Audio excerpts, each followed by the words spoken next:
আসসালামু আলাইকুম। আজকে আমরা আলোচনা করব বাংলাদেশে কি আরেকটা ১/১১ আসতেছে কিনা এই বিষয়টা নিয়ে। আসলে বাংলাদেশে আরেকটা ১/১১ আসতেছে বা আসবে, এই বিষয়টা আসলে আমরা দেখতেছি এনসিপির নেতারা এই বিষয়টা নিয়ে মানে সরাসরি কথা বলতেছেন বা সরাসরি আশঙ্কা প্রকাশ করতেছেন।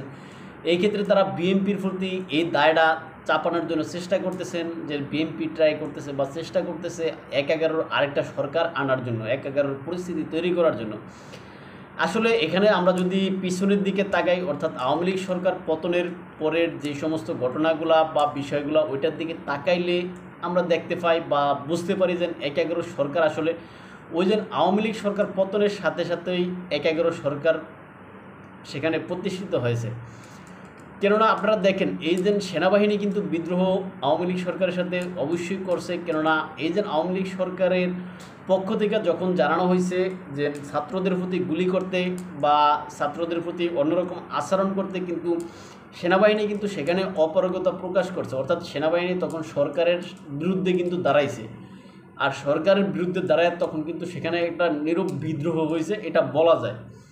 আর যদি সেই বিদ্রোহ সেনাবাহিনী না করতো, তখন ওই নীরব বিদ্রোহ, তাহলে বাংলাদেশে আসলে মারাত্মক আরও কিছু গর্ত, রক্তের বন্যা হয়তো বয়ে যাওয়ার সম্ভাবনা থাকতো। তাই সেনাবাহিনীর প্রধান জেনারেল ওয়াকারুজ্জামান তিনি এই বিষয়টা বুঝতে পারছেন। বুঝতে পেরে তিনি দেশকে গৃহযুদ্ধের দিকে বা মারাত্মক পরিণতির দিকে না নিয়ে তিনি সেখানে সঠিক সিদ্ধান্ত নিয়েছেন বলা যায়। এখন তিনি মূলত তার সরকার যে ছিল তার সাথে এখানে বিদ্রোহ করছেন। বিদ্রোহ করে তারপরে যেই একটা সরকার গঠিত হয়েছে, এই যে অন্তর্বর্তীকালীন সরকার নামে, যেটা আমাদের সংবিধানে নাই, আমাদের কোনো জায়গায় নাই, যেটার বিষয়ে বলা হচ্ছে যে আদালতের রেফারেন্সে, কিন্তু সেনাবাহিনীর পক্ষ থেকে যে বিষয়টা জানানো হয়েছে যে সাবেক 2 বিচারপতি ছিল সেনাবাহিনীর হেফাজতে। সুতরাং এখানে ওই আদালতের রেফারেন্সের বিষয়টাও অনেকে সন্দেহের চোখে দেখেন। কেউ মনে করেন যে, অনেকে বলতে চান যে এটা আসলে একটা ভুয়া, অথবা এটা সাবেক বিচারপতি যারা আছেন তাদের সইমোহর বা সিলমোহর সব কিছু নকল করা হয়েছে, এরকম কথা বাতাসে বাসমান আর কি। এখন তার পরিপ্রেক্ষিতে, অর্থাৎ ওই যে বিচারপতিদের থেকে বা সে আপনার আদালতের রায় নিয়ে যেই সরকারটা গঠিত হয়েছে, ওইটা মূলত একটা ১/১১ সরকারের কোয়ালিটি। সুতরাং ১/১১ সরকার নতুন করে হওয়ার সম্ভাবনা নেই। সেনাবাহিনী তখন থেকে মূলত পরোক্ষভাবে রাষ্ট্রের দায়িত্বে আছে। সেনাবাহিনী এখনও ক্যান্টনমেন্টে কিন্তু ফিরে যায়নি। সুতরাং এই নতুন করে ১/১১ আসার আসলে আর কোনো দরকার নেই। কেননা ১/১১ ওই যে ৫ই আগস্টের সাথে সাথেই ১/১১ প্রতিষ্ঠিত হয়েছে। সুতরাং এখানে ওই যে ১/১১ বিষয়ে আপনারা যে নতুন করে তথ্য হাজির করবেন, এটা বিশেষ করে যে বিএনপির মহাসচিব জনাব মির্জা ফখরুল ইসলাম আলমগীর একটা বিবৃতি বা একটা আপনার সাক্ষাৎকার দিয়েছেন, যেটা হচ্ছে যে বিবিসির সাথে। ওই বিবিসির সাথে সাক্ষাৎকারে তিনি বিভিন্ন বিষয় নিয়ে খোলামেলা এখানে আলোচনা করছেন। সেখানে সেই আলোচনার ভিতরে প্রধানতম যে বিষয়টা ছিল, সেটা এই যে সরকারের কিংস পার্টি হিসেবে যারা পরিচিত, তাদেরকে সরকারের কাছ থেকে সরে, অর্থাৎ সরকার থেকে সরে গিয়া তাদেরকে একটা দল গঠন করার জন্য তিনি এরকম পরামর্শ বা দাবি এরকম জানাইছিলেন। এখন সেইটার পরিপ্রেক্ষিতে আমরা দেখছি যে হাসনাত, তারপরে থেকে তাদের যে সমস্ত আপনার সমর্থকরা আছেন, তারা বিএনপির প্রতি এই দায়টা দিতে চাইতেছে যে ১/১১ সরকার আনার জন্য বিএনপি চেষ্টা করতেছে।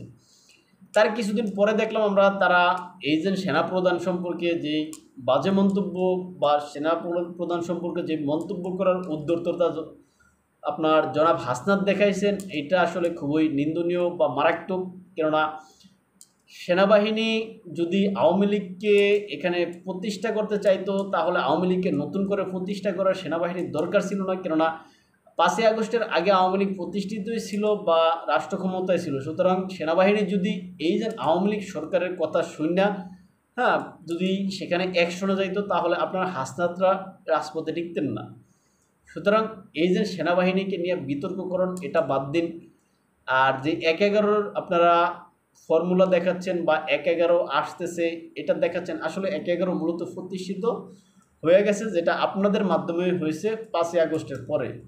সুতরাং এখানে দেখবেন সেনাবাহিনী এখন শুধু আনুষ্ঠানিকতা বাকি মাত্র। সেনাবাহিনী রাষ্ট্রের নিয়ন্ত্রণ ধরতে গেলে তাদের কাছে আছে, এখন শুধু আনুষ্ঠানিক তারা ঘোষণাটা হয়তো দেয়নি। দেখবেন যে কোনো সময় হঠাৎ করে এই ঘোষণা হয়তো সেনাবাহিনী বা সেনাবাহিনীর পক্ষ থেকে দেওয়া হবে। সেনাবাহিনী যেই ঘন ঘন বর্তমানে যেই আপনার কি বলে সংবাদ সম্মেলন করতেছে, হ্যাঁ, এগুলো আসলে খারাপ ইঙ্গিত দিচ্ছে আর কি।